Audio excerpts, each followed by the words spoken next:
오늘 마태복음 20장 1절부터 16절 말씀으로 포도원 주인과 품꾼이라는 제목으로 말씀을 나누려고 합니다. 지난 주일 설교가 앞부분 마태복음 19장 제일 뒷부분이었었어요. 거기 이제 부자 청년이 나와서 어떻게 영생 얻습니까? 선한 일을 하는 것을 물었습니다. 예수님께서 계명을 지키라 하셨고요.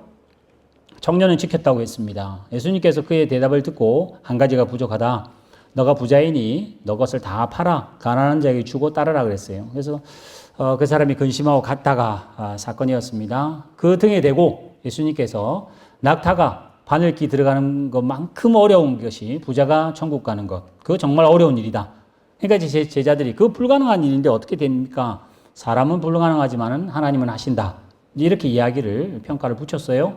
그 베드로가 나타나서 예수님 그럼 우리는 어떻습니까?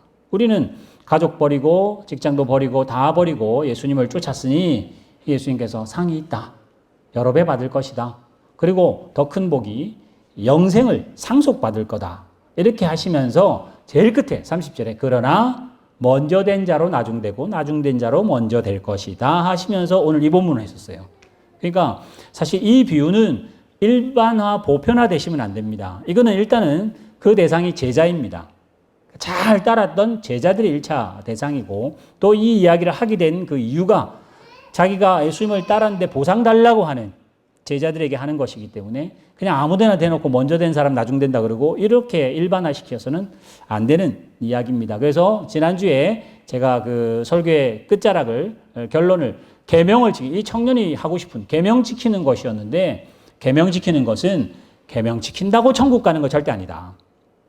그 값진 보화나 진주 파는 것처럼 그러면 우리에게 계명 지킨다는 게 무슨 의미로 다가와야 되느냐? 천국은 하나님의 자녀가 누리는 곳이기 때문에 자녀로 태어나야 천국을 누리지. 열심히 계명 지켰다고 하나님 말씀대로 살았다고 천국은 상속받는 게 아니다. 그러니 지금 저와 여러분은 예수 믿는 우리들은 은혜로 예수 믿은 우리들은 계명을 지키라라는 말을 들으면 어떻게 해야 되느냐? 하나님 자녀 다워지라고 하는 말입니다. 계명도 안 지켰는데 뭘 말할 수 없으니까 계명 지킨 사람은 하나님 저 지켰잖아요 라고 말하는 그런 모습이 아니라 우리 예수 믿는 사람들은 계명을 지킵시다. 계명대로 합시다 라고 할 때 계명을 했다 안 했다의 문제가 아니라 자녀다워지는 겁니다. 그래서 어린아이 갔다가 중고등부 갔다가 청년 같았다가 나중에는 장년으로 장성해서 어른 같아야 됩니다. 그게 어디까지냐? 예수님의 성품하고 똑같아야 된다. 우리 아까 불렀잖아요. 그지? 하나님께서 나에게 주신 은혜 너무 감사한데 내가 갈 길 모르지만은 결국은 하나님이 나에게 은혜 주셔서 하나님의 뜻이 내 비전이 되고 예수님의 인격이 내 성품이 되고 성령의 능력이 내 능력이 되는 이런 노래는 늘 하잖아요. 그지? 근데 그게 우리의 삶으로 실천되기가 참 쉽지가 않습니다. 그래서 계명 지킨다는 것은 52주 잘 지켰습니다가 아니라 하나님의 자녀 다워짐으로 증명해내셔야 됩니다. 어린아이 갔다가 정년같이 늠름하게 또 정년 갔다가 이제는 든든하게 장년 같은 그런 모습으로 자라가셔야만 계명을 지키는 거지. 나는 52주 다 나왔습니다. 성경 읽으라는 거 다 읽었습니다. 기도하는 거 다 했습니다. 뭐 줄 거예요 하면 계속 유치부예요. 그냥 계속 유치부. 그거는 하나님의 보상이 아닙니다. 그래서 오늘 설교 제일 마지막 제가 그 세 번째 제목에도 보상을 바라는 것이 신앙인가? 신앙은 맞습니다. 그러나 어린아이입니다.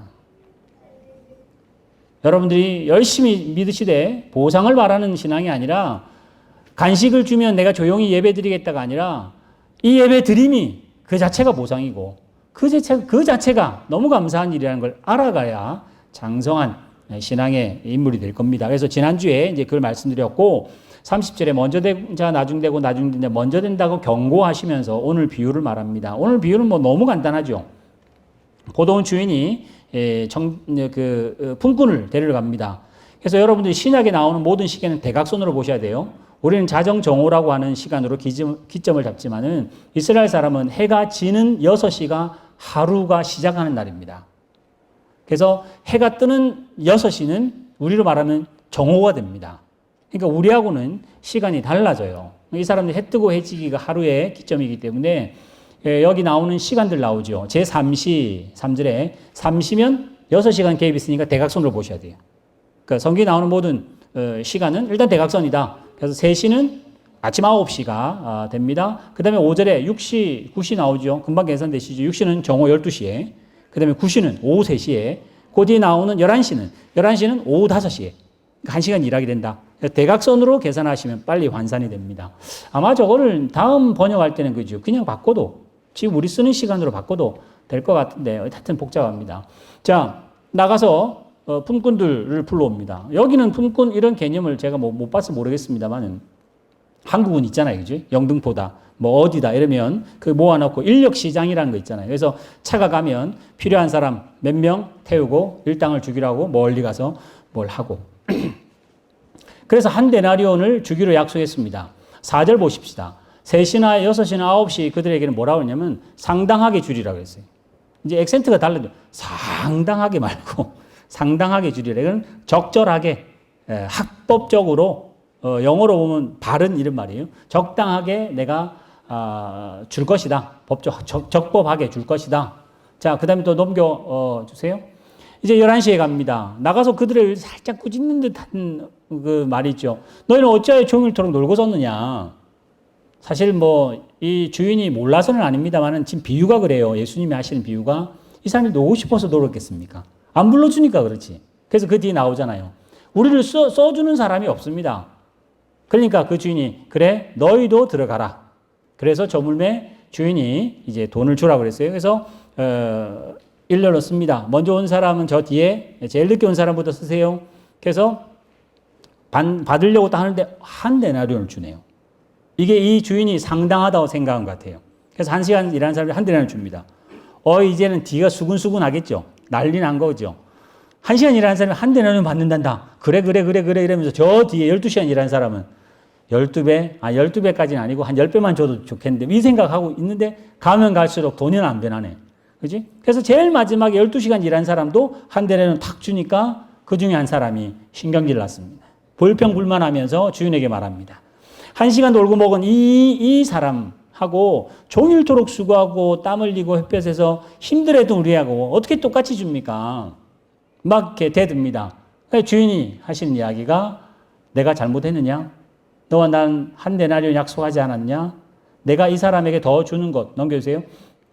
내 것을 가지고 이 사람에게 너와 똑같이 주는 것이 내 뜻이다. 너 것을 가지고 가라. 내가 선하게 했는데 네가 악하게 보느냐? 하고는 이제 이와 같이.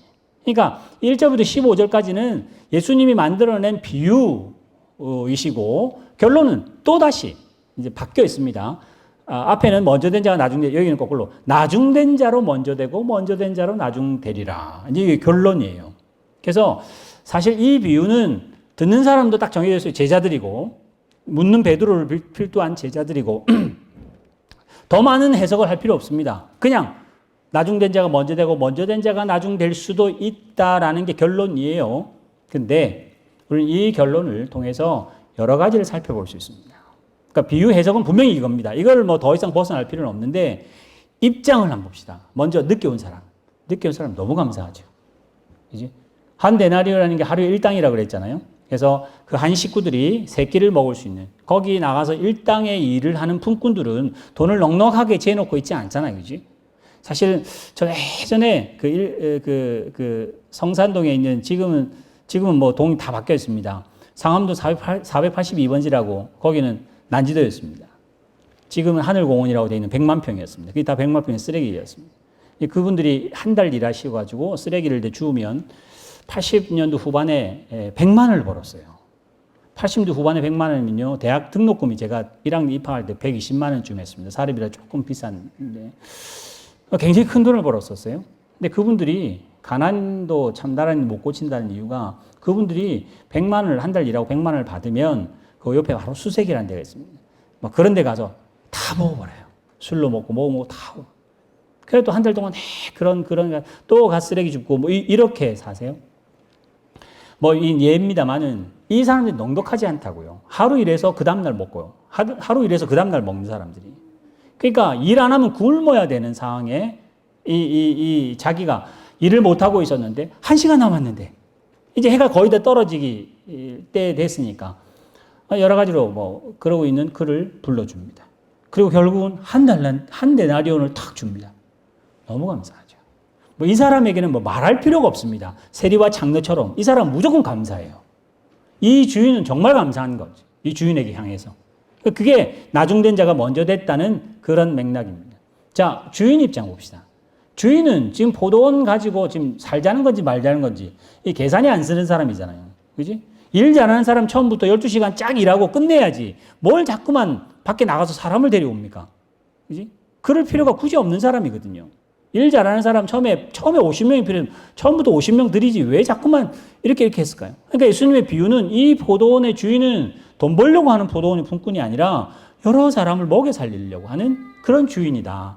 볼 수 있어요. 그래서 1절에 천국은 마치 품꾼을 얻으려 하는 집주인 같다 그랬잖아요. 그러니까 이 집주인은 천국을 대비하는 거고 이 천국은 결국은 하나님 집이니까 이 집주인은 하나님을 상징합니다.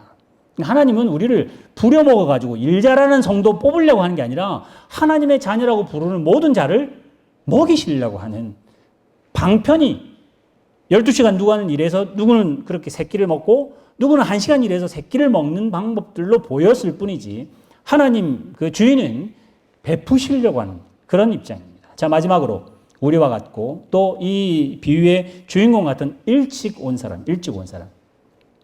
사실 일찍 온 사람은 불평하고 불만하고 비교하고 억울함은 우리가 그대로 수긍할 수 있습니다. 왜냐? 우리는 지금 합리주의에 살고 실용주의에 살고 적게 일하고 많이 버는 걸 좋아하는 시대이기 때문에 많이 일하고 남보다 적게 받는 거는 굉장히 싫은 일이에요. 그래서 어떤 신학자인지 목사님이지 그 예화집 같은 데 보면 교회에서 가장 교회를 혼란스럽게 하고 교회를 가장 시험 들게 하는 건 은혜입니다. 무슨 은혜? 남이 받는 은혜. 내가 받는 은혜는 너무 좋아. 근데 내 옆에 있는 남이 받는 은혜는 너무 신경질 나는 거예요. 나보다 열심히 기도도 안 하는데 나보다 헌신도 안 하는데 왜 저 사람은 은혜를 받지? 하나님 이러면 안 되잖아요. 요 일찍 온 사람하고 똑같이 시기 불평이 하나님의 은혜를 베풀었다고 하는데도 불구하고 시기가 되고 불평이 되는 게 우리의 현 주소다. 일찍 온 사람이 지금 딱 고르고 있어요. 근데 그거는 세상적인 가치관으로 정말 그렇습니다. 12시간 일하는 사람하고 어떻게 그렇게 비교할 수 있을까? 충분히 우리는 그렇게 알고 있고 또 그렇습니다. 그러나 예수님이 말하고자 하는 그 본래 의도는 천국은 그 집주인 같잖아요. 그래서 저는 하나의 결론으로 천국은 그 집주인 같으면 그 포도원은 우리 교회 같아야 돼요. 그래서 우리 교회는 오래 다니셨거나 뭐 크게 봉사하시거나 큰 직분이 있다고 절대 불평할 권리도 없고 많이 달라고 할 권리도 없고 교회에 뭐 크게 헌신 안 하시거나 뭐 늦게 오시거나 교회에 그렇게 존재감이 없다 할지라도 적게 받을 이유가 하나도 없는 포도원이어야 돼요. 그게 교회예요. 그래서 이 포도원 같은 포도원 품꾼 같은 안 됩니다만은 포도원 같은 교회이어야 돼요. 우리 교회는 열심히 일하는 사람은 떵떵거려야 되고 열심히 일하는 사람은 저기 가서 그냥 조용히 있으라고 그럴 수 있는 건 세상입니다. 근데 우리도 모르게 내가 교회에서 뭔가 조금이라도 열심히 하고 조금 더 믿음으로 헌신한다 싶으면 갑자기 이 일찍 온 사람처럼 뭔가 자꾸 개선하려고 그래. 자꾸만 비교하려고 그래. 그래서 오늘 여기 나오는 이 일찍 온 사람의 대사를 예수님이 본래 원한다고 그래서 각색을 하자면 이런 거겠죠. 1시간 일하는 사람이 한 대를 받았습니다. 점점 자기 12시간 일하는데 한 대를 또 받았어요. 그러니까 그 사람이 하는 이야기가 주인님 당신이 어떻게 이렇게 은혜스러운지 나는 충분히 일하고 약속대로 받았으니 감사하고 저 사람은 저거 안 받았으면 죽을 수 있는데 굶었을 텐데 저 한 데나리온 주시니까 당신이 참 귀하신 분입니다. 뭐 이런 식으로 대사를 쳐야 그게 이 말이 맞아야 되는 건데 지금 본래 여기 나오는 품꾼은 절대 안 그러잖아요. 그치? 절대 안 그러는 우리하고 비슷하잖아요. 오늘 이 모습을 보면서 우리 교회는 어떻게 해야 될까? 지금 우리는 어떻게 해야 되는가? 지금 우리는 일단 덮어두고 지금 교회에 안 계시는 분들보다는 먼저 온 자잖아요. 모태신앙이나 뭐 이래서 뭐 오래되신 분도 계시고 뭐 10년 된 분, 뭐 50년 된 분 뭐 다 다르겠습니다만은 이 제자들처럼 먼저 믿은 자이면 어떻게 해야 되느냐? 예수님을 닮아가야 돼요. 근데 자기가 한 것에 대한 보상으로 덤벼드는 부자 청년, 그거보다 더 그 청년을 빗삼아 나는 어떠냐고 예수님께 되물었던 보상을 바라는, 큰 보상을 바라는 베드로, 그 베드로에게 예수님께서 지금 야단하시는 비유라고 보여집니다. 그래서 오늘 특별히 우리 교회에게 관계가 포도원, 제가 우리 교회가 포도원 같으면 좋겠다. 이 포도원, 이 그냥 포도원이 아니라 이런 집주인이 있는 포도원. 그럼 어떻게 되냐? 제가 각색을 해볼게요. 저는 제 막내하고는 8살 차이 납니다. 제가 삼형제인데, 제가 대학생 때 걔는 국민학생이었어요. 그러니까 이제 나이 차이가 많이 나죠. 어디 뭐 슈퍼나 딴 데 가면 삼촌이라고 그랬었어요. 제가 또 그리고 이 구렌다르가 이만큼까지 제가 기르고 빡빡 깎다가 이제 대학 때는 이까지 길었었어요. 이까지 기르니까 이제 그리고 이제 초등학생이고 국민학생이고 이제 북구 하와이인가 뭐 수영장을 갔었는데 수영복만 있으니까 지갑이 없잖아요. 그래서 세워놓고 이제 지갑 가지러 가니까 그 어머니 삼촌은 어디 갔냐고 이제 이렇게 물을 정도 차이가 많이 났어요.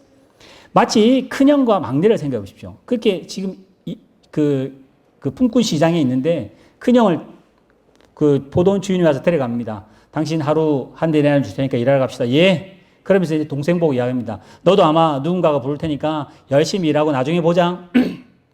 그래서 가서 열심히 일하고 있는데 이쪽 상황은 모르죠. 근데 벌써 11시가 됐네. 이 동생은 불러주지를 않는 거지. 근데 자기를 불렀던 그 주인이 자기 막내를 데리고 와서 1시간 일했는데 한 대는 덥석 주면 그 큰형은 뭐라고 그래야 되겠습니까? 너무 감사해야 되지 않겠어요? 그게 성도이어야 되는데 우리는 아까 말한 대로 남이 은혜 받으면 신경질 나는 거예요. 내가 받아야 은혜지 남이 받는 건 은혜가 아닌 거지. 이 포도원이 우리에게는 교회를 정말 잘 보여주는 거예요. 그러니까 사랑하는 형제가 그런 일이 벌어지면 축복하고 축하하고 주인은 정말 선하시다고. 내 동생은 12분의 1데나리온 받아야 할 자격밖에 없는데도 한 데나리온 주셨으니까 정말 후하고 감사하다고 해야 될 상황으로 사실은 갈 거 아니에요. 그죠? 우리도 마찬가지로.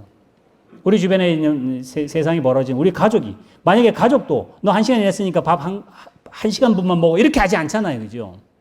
제일 일 안 하는 애들이 먼저 와서 밥상에 앉아 있고. 그지? 늘 일하는 사람만 일하고 그래도 가족은 늘 감사하게 같이 밥 먹고 즐겨 하잖아요. 교회가 그렇습니다. 왜요? 세상하고 다르기 때문에. 여기 늦게 일찍 온 이 사람은 완전 세상 사람이잖아요. 그렇지? 예수님 왜 질타합니까? 베드로가 그 생각 가지고 있으니까. 그래서 오늘 여기 나오는 이 주인과 일찍 온 사람과 늦게 온 이 여러 가지의 사람을 예수님은 더 풍성한 뜻이 있을 겁니다만은 그냥 우리가 생각할 때는 이 정도로 생각하시면 우리가 먼저 온 자거든요. 여러분 보상을 바라시고 신앙생활 하셔도 신앙생활 맞기는 하나 어립니다. 우리 유치부 아이들 간식 먹으려면 똑바로 앉아 이러면 다 똑바로 앉습니다. 간식이 목표지. 그지?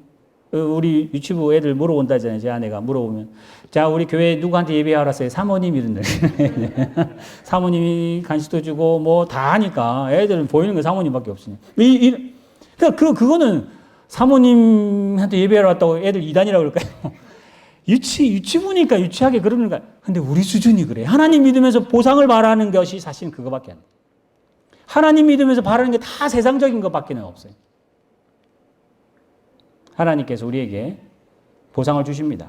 근데 어떻게 해요? 잘하라고 보상 주시지 보상이 하나님 자리 차지하라고 주는 건 아니잖아요. 그렇죠? 그래서 아까 4절 보여주세요.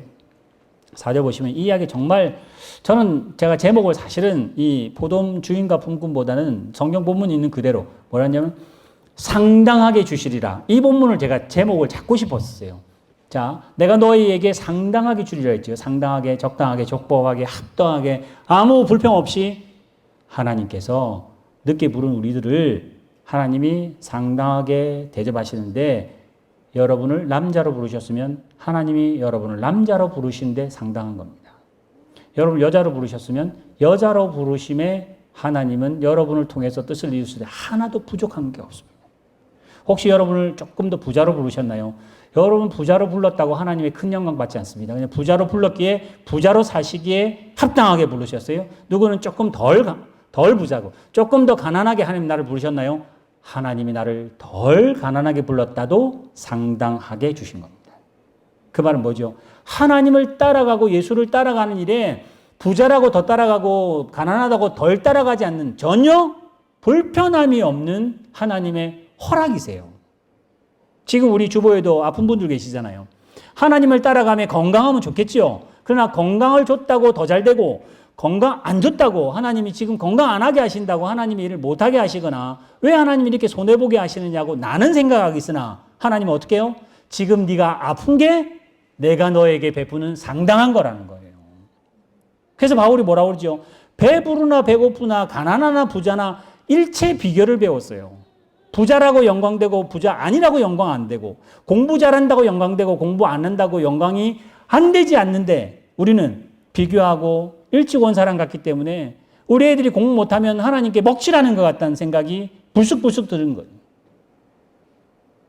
하나님께서 여러분을 어떻게 쓰시는지 내려놓으시고 하나님이 그렇게 해서 결국은 내가 일하는 게 아니라 나는 품꾼이고 나는 청직이고 하나님이 공부 못하는 나를 통해서 하나님이 일하실 거라고 믿는 게 믿음이지. 하나님이 나한테 좋은 도구만 주시면 내가 알아서 할게요는 그건 아닙니다. 그렇게는 안 됩니다. 왜요? 나보다 항상 잘난 사람이 더 많거든. 예수 안 믿어도.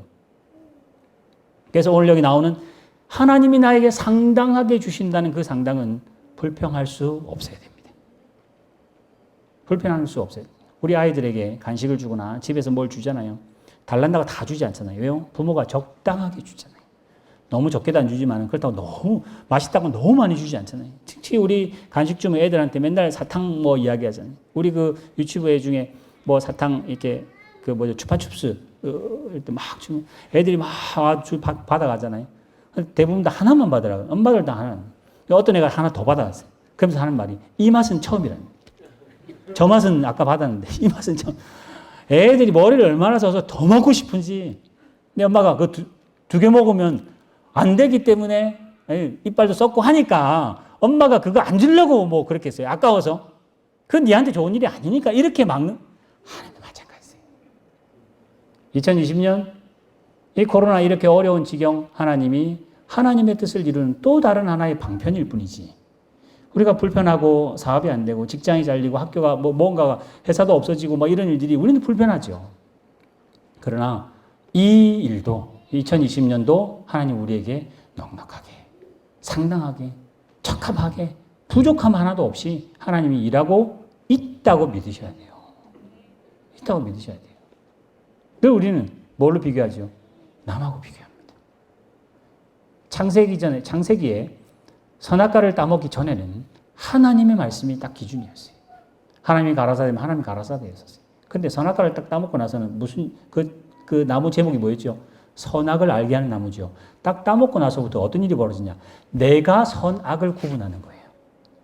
이 먼저 온 사람이 생각하는 거예요. 계산할 때는 그 주인이 시키는 게 계약이었거든요. 한 데나리온에 하루 일하는 걸로 계약이었기 그 기준이었는데 받을 때쯤 되니까 기준이 바뀌어버렸어요. 뭐 어떻게 바뀌었죠? 내 눈에 보이는 걸로 바뀐 거지. 1시간 일하는데 한 데나리온 받잖아. 그럼 내 계산으로는 12시간 일한 12시간 이렇게 돼. 그러니까 기준이 딱 하나님의 법이었는데 선악과를 따먹고 나서부터 내가 기준이 돼요. 그래서 내가 볼 때 선하면 선하다 그러고 내가 볼 때 악하면 악하다고 막 그래버리는 거죠. 하나님도 틀리다고 막 이야기하는 게 그게 죄성이에요. 그러니까 오늘 여기 나오는 먼저 온 사람들도 그 죄성이 그대로 드러난 거예요. 나는 했는데 왜 안 주세요? 안 주는 이유가 있는 거죠, 하나님. 왜 나는 열심히 했는데 하나님이 못하게, 하나님이 못 가게 하시는 이유가 분명히 있을 거예요. 뭐 그런 간증 뭐 굳이 안 해도. 우리 지금 힘들어 하시는 부분 있잖아요. 그 힘듦이 나를 못하게 하는 게 아니라 나를 승하게 하시려고 하는 거예요. 요즘 우리 시편하고 욥기 있잖아요. 욥기 보면 볼수록 더 그렇지 않습니까? 왜 하나님이 괜히 잘 있는 욥을 그렇게 해꾸질하고 막 힘들게 해가지고 거기 있는 그 재산, 재물이 중요한 게 아니라 욥이 정말 예수 그리스도의 장성한 분량까지 자라가는 그 모습을 보고는 굉장히 기뻐하고 하잖아요. 그래서 오늘 저는 결론으로 우리가 먼저 온 자들입니다. 그래서 그 먼저 온 자들이 하나님 앞에 감사하셔야 되는데 그냥이 안 되잖아요. 아까 제가 말한 대로 그 한 데나리온, 1시간이라고 한 데나리온 받은 사람이 내 형제면 괜찮습니다. 그죠? 내 아내는 남편이면 괜찮아요. 근데 전혀 생판 모르는 사람이면 신경을 나는 거거든요. 근데 대부분 왜 그 인력 시장에서 그 사람 안 불렀을까요? 분명히 장애가 있을 것 같아요. 딱 봐도 일 못할 것 같아. 그럼 세상적으로는 작은 자죠. 미천한 자죠. 딱 봐도 일 잘할 사람 딱 해서 딱 12시간 한 대나 딱 계약을 했는데 점점 이 사람은 저렇게 쓸 줄 알았는데 주인이 가보니까 계속 이 사람은 계속 이게 잉여가 돼버리는 거지. 그래서 이 사람은 아무도 안 쓰는 사람인데 하나님이 그를 쓰시잖아요. 그렇죠? 그래서 이 사람은 거저 받았어요. 근데 먼저 온 우리들은 그럼 어떻게 되느냐? 먼저 온 자에게 아주 큰 복이 있습니다. 그게 뭐냐? 예를 들어 봅시다. 12시간 일했잖아요. 포도원에. 오늘 포도원 처음 갔는데 12시간 일했어요. 그러면 그 사람은 내일 포도원에 다시 들어올 확률이 굉장히 많았습니다. 왜? 12시간만큼 스킬이 좋아졌어요. 그래서 기술이 아주 좋아진 사람이에요. 그 사람은. 그래서 내일 딱 눈만 봐도 너 어제 12시간 일한 사람 또 다시 가자. 그 사람은 이제 거의 반 정규직이에요. 일용직이 아니라 그 사람은 이제 반 이제 정규직이 된 거야. 1시간이라고 한 대나 가서 대박이 났지만은 그 사람은 실력이 없잖아요. 한계 별로 없잖아요. 은혜는 받았지만은 밥은 먹고 살았지만은 실력이 별로 없는 거야. 지금 우리가 그래요. 하나님 여러분에게 합당하게 주시는 거 왜 나는 이렇게 열심히 기도하고 해도 안 주나? 하나님이 여러분의 실력을 높이고 또 높이고 또 높이려고 해서 예수 그리스도의 그 높은 실력까지 가게 하려고 여러분을 12시간 일시킨 거예요. 그러면 나는 하기 싫은데요. 1시간만 일하고 한 대는 받고 싶은데요. 그 1시간을 일한 사람 뭐라고 그러죠? 왜 놀고 섰느냐 그랬죠. 그 놀고 서는 게 지 마음대로 노는 거예요. 일 안 시켜주니까 초조하고 불안해하면서 떨고 있는 11시간이었지. 내 마음대로 노는 것도 일이 있어야 놀지. 일도 없는 사람이 뭘 놀겠어요. 그렇죠? 마찬가지입니다. 하나님이 불러줘야 교회에서 치고받고 싸워서라도 은혜를 받든지 뭐 이렇게 하지. 교회도 안 들어오고 구원도 안 받았는데 하나님께 은혜 이런 건 없다고요. 먼저 받은 우리들, 먼저 온 여러분들, 먼저 설교를 듣는 여러분들이 하나님의 장성한 분량, 나를 키우시려고 하는 이 하나님의 기가 막힌 나를 향한 프로그램. 나를 못 걷게 누르고 있는 그 하나님의 자비한, 누를 때는 힘들지만은, 눌림을 당할 때는 욥기처럼 죽겠다고 하지만은, 그러나 그 죽겠다고 울부짖는 그 울부짖음 안에 실력이 쑥쑥 자라서 요셉이 그렇게 되고, 야곱이 그렇게 되고, 욥이 그렇게 되잖아요. 처음부터 돼가지고 딱 시험 쳐서 바로 합격해서 그렇게 쓴 사람은 성경 하나도 없잖아요. 오늘 먼저 온 우리들, 또 오늘 이 설교를 들으신 여러분들이 보상으로 이제가 아니라 정말 불러주셔서 감사해요. 12시간 아니라 나는 더 14시간 일해서라도 실력이 자라고 싶은 사람. 오늘 이 포도원이 우리 교회가 되고 또 특별히 하나님 앞에 세상의 보상, 물론 우리 눈에 보입니다. 그게 훨씬 가깝습니다. 그거 받으면 정말 기쁩니다. 그거 없으면 죽겠습니다. 그럼에도 불구하고 그걸로만 사는 세상 사람과 그거보다 더 큰 하나님이 주시면 주시는 이유가 있고 안 주시면 안 주시는 대로 하나님 분명히 하게 하실 하나님의 뜻이 있음을 기다리시고 믿는 것이 실력입니다. 그래서 우리 성도들 중에는 인내심이 어쩌면 제일 실력이에요. 겸손함이 제일 실력입니다. 다 아시는 것처럼 열심히 종이 밖에서 일을 했습니다. 열심히 일하고 와가지고 탁 앉아서 주인님 제 열심히 일했으니까 주인님 밥상 차려주세요. 안 한다는 거 아니에요. 열심히 밖에서 하루 종일 일하고 와서 뭐라고 그러죠? 이와 같이 너희도 명령받은 것을 다 행한 후에 12시간 일한 후에 우리는 무익한 종이니 우리가 해야 할 일을 했을 뿐입니다. 라고 하는 종이라는 신분을 모르고 지가 집주인인 것처럼 지가 포도원 주인인 것처럼 지가 판단하고 이 사람 하나 줬으니까 나는 12개 달라고 말할 수 있는 자격이 우리는 없어요. 그거는 실력 문제가 그거는 정신적으로 좀 문제지. 자기가 누군지를 모르는 거예요. 우리도 인간입니다. 하나님 앞에 나를 부르심에 감사하고 또 하루하루 성장하셔서 정말 예수 그리스도 장성한 분량까지 다 잘하시는. 그래서 우리 교회가 또 우리 가정이 이 포도원 같은 이 아버지를 주인 삼은 교회와 우리 성도들 다 되시기를 주님의 이름으로 축원합니다. 기도하겠습니다. 하나님 아버지, 오늘 이 포도원 품꾼에게 상당하게 주시겠다 하신, 이 적절하게 주시겠다 하신 정말 아름답고 풍성하게 완벽하게 하나님이 허락하시는 환경은 누구도 불평할 수 없고 누구도 더 그냥 공짜도 아니고 하나님이 공평하게 하나님이 풍성하게 허락하시는 우리의 삶입니다. 이제 또 다시 주어지는 이 한 주간 동안에 감사함으로 또 하나님 앞에 충성하게 하시고 매 순간순간 하나님 앞에 나아가서 실력이 훌쩍 자라는 모든 성도를 되게 하여 주시옵소서. 그래서 우리 교회가 이 하나님을, 이 아버지, 이 주인을 모신 보도원 같고 우리의 가정이 천국과 같은 그런 나날들이 될 수 있도록 인도하여 주실 줄 믿사오며 이 모든 말씀 예수님의 이름으로 기도드리옵나이다. 아멘.